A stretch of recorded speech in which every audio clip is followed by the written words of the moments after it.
ਦੀਪਕ ਜੀ, ਗੱਲਬਾਤ ਦੀ ਸ਼ੁਰੂਆਤ ਕਰਦੇ ਹਾਂ। ਜਿਸ ਬੰਦੇ ਦੀ ਆਪਾਂ ਗੱਲ ਕਰਨ ਜਾ ਰਹੇ ਹਾਂ, ਇਹ ਅਕਸਰ ਫਰਲੋ ਤੇ ਤੁਰਿਆ ਰਹਿੰਦਾ ਆ। ਇਹ ਖਾਸ ਕਰਕੇ ਉਦੋਂ ਹੁੰਦਾ ਜਦੋਂ ਕਿਤੇ ਚੋਣਾਂ ਜਿਹੜੀਆਂ ਨਜ਼ਦੀਕ ਆ ਜਾਂਦੀਆਂ ਆ। ਹੁਣ ਦਿੱਲੀ 'ਚ ਨੇ ਵੋਟਾਂ, ਕਹਿੰਦੇ ਇਸ ਲਈ ਡੇਰਾ ਸਿਰਸਾ ਮੁਖੀ ਨੂੰ ਫਰਲੋ। ਬਿਲਕੁਲ ਜੀ, ਇਹ ਤੁਸੀਂ ਦੁਰਸਤ ਫਰਮਾਇਆ ਕਿ ਇਹਨੂੰ ਉਸੇ ਸਮੇਂ ਫਰਲੋ ਮਿਲਦੀ ਹੈ ਜਦੋਂ ਚੋਣਾਂ ਹੁੰਦੀਆਂ ਨੇ। ਅਸਲ 'ਚ ਇਹਦੀ ਇਕੱਲੀ ਵੋਟ ਨਾਲ ਨਹੀਂ ਕਿਸੇ ਨੇ ਜਿੱਤਣਾ ਹੁੰਦਾ। ਜਿਹੜੇ ਇਹਦੇ ਸ਼ਰਧਾਲੂ ਨੇ, ਇਹਦੇ ਪ੍ਰੇਮੀ ਨੇ, ਜਿਹੜੇ ਇਹਦੇ ਡੇਰੇ ਨਾਲ ਜੁੜੇ ਨੇ, ਉਹਨਾਂ ਦੀ ਵੋਟ ਤੇ ਪਾਰਟੀਆਂ ਦੀ ਨਜ਼ਰ ਹੁੰਦੀ ਹੈ।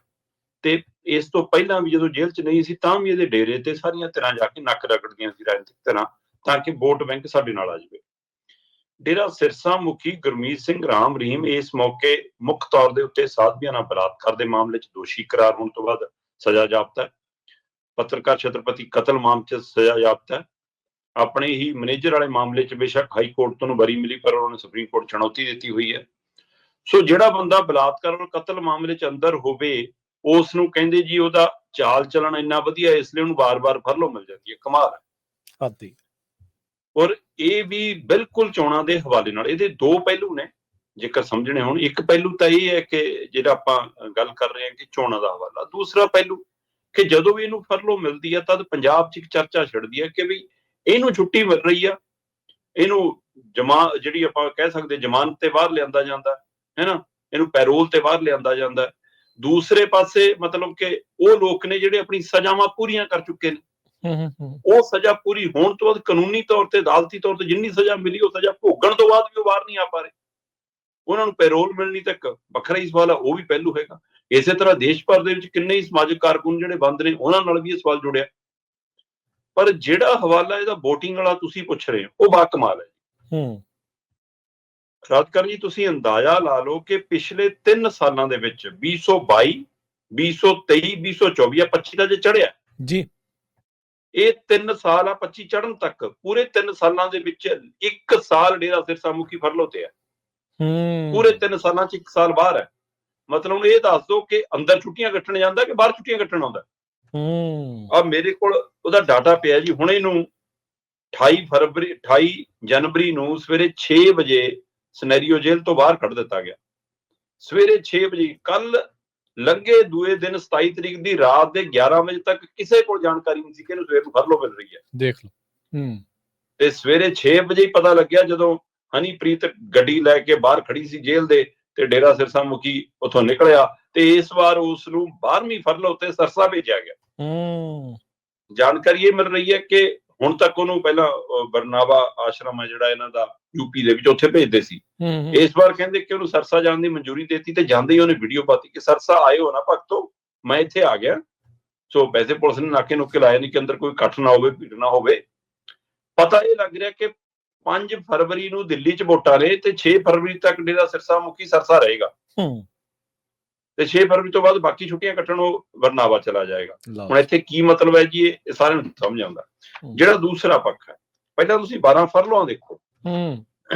ਜੇਕਰ ਮੈਂ 12 ਫਰਲੋ ਦੀ ਗੱਲ ਕਰਾਂ ਤਾਂ ਪਹਿਲੀ ਫਰਲੋ 2020 'ਚ ਮਿਲੀ ਸੀ 1 ਦਿਨ ਦੀ, 24 ਅਕਤੂਬਰ। ਦੂਸਰੀ ਫਰਲੋ 21 ਮਈ 2021 ਨੂੰ ਮਿਲੀ ਸੀ 1 ਦਿਨ ਦੀ। ਉਹ ਤੋਂ ਬਾਅਦ 2022 'ਚ ਵੀ 3 ਵਾਰ, 2024 'ਚ ਵੀ 3 ਵਾਰ ਤੇ 25 ਚੜ੍ਹਦੀ ਫਿਰ ਉਸੇ ਫਾਰਮੂਲੇ ਤਹਿਤ ਪਹਿਲੀ ਮਿਲ ਗਈ। 7 ਫਰਵਰੀ 2022 ਨੂੰ 21 ਦਿਨਾਂ ਦੀ ਫਰਲੋ ਮਿਲੀ। ਫਿਰ ਜੂਨ 2022 'ਚ 1 ਮਹੀਨੇ ਦੀ ਫਰਲੋ ਮਿਲ ਗਈ, 30 ਦਿਨਾਂ ਦੀ। ਫਿਰ 5ਵੀਂ ਵਾਰ ਅਕਤੂਬਰ 2022 'ਚ 40 ਦਿਨਾਂ ਦੀ ਫਰਲੋ ਮਿਲ ਗਈ। ਸੋ ਹੁਣ ਫਰਵਰੀ, ਜੂਨ, ਅਕਤੂਬਰ 3 ਪੂਰੇ ਹੋ ਗਏ।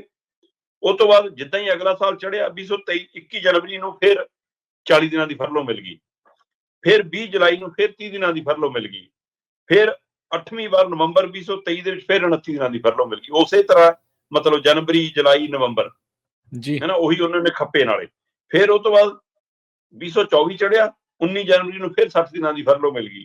12 ਅਗਸਤ ਨੂੰ ਫਿਰ 21 ਦਿਨਾਂ ਦੀ ਫਰਲੋ ਮਿਲ ਗਈ। 1 ਅਕਤੂਬਰ ਨੂੰ ਫਿਰ 21 ਦਿਨ ਦੀ ਫਰਲੋ ਮਿਲ ਗਈ। ਤੇ ਹੁਣ ਜਿੱਦਾਂ ਹੀ 2025 ਚੜ੍ਹਿਆ, 28 ਜਨਵਰੀ ਨੂੰ ਫਿਰ 30 ਦਿਨਾਂ ਦੀ ਫਰਲੋ ਮਿਲ ਗਈ। ਸੋ ਇਹ 12 ਫਰਲੋਆਂ ਦੇ ਵਿੱਚ 324 ਦਿਨ ਡੇਰਾ ਸਿਰਸਾ ਮੁਖੀ ਫਰਲੋ ਤੇ ਹੈ। ਹੁਣ 2020 ਤੇ 2021 ਨੂੰ 21 ਦਿਨ ਦੀ ਫਰਲੋ, ਇਹਨੂੰ ਪਰੇ ਕਰ ਦਿਓ, 2 ਦਿਨ ਘਟਾ ਦਿਓ, ਇਹ ਤਾਂ 322 ਦਿਨ ਬਣੇ।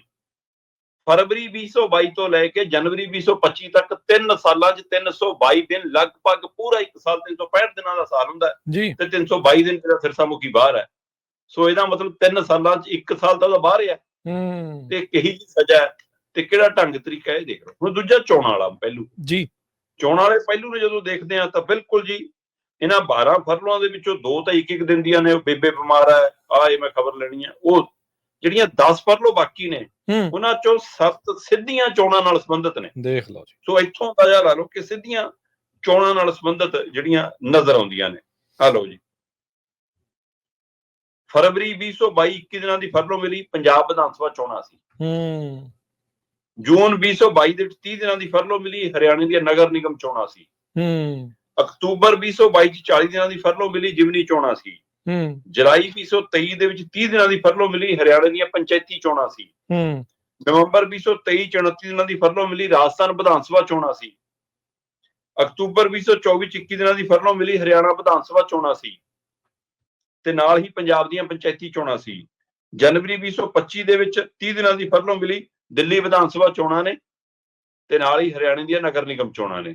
ਸੋ ਇੱਥੋਂ ਦਾ ਲਾ ਲਓ ਇਹਨੂੰ ਚੋਣ ਫਰਲੋ ਹੈ, ਇਹ ਵੋਟਿੰਗ ਫਰਲੋ ਹੈ, ਇਹ ਨਾ ਕਿ ਕਾਨੂੰਨੀ ਫਰਲੋ ਹੈ।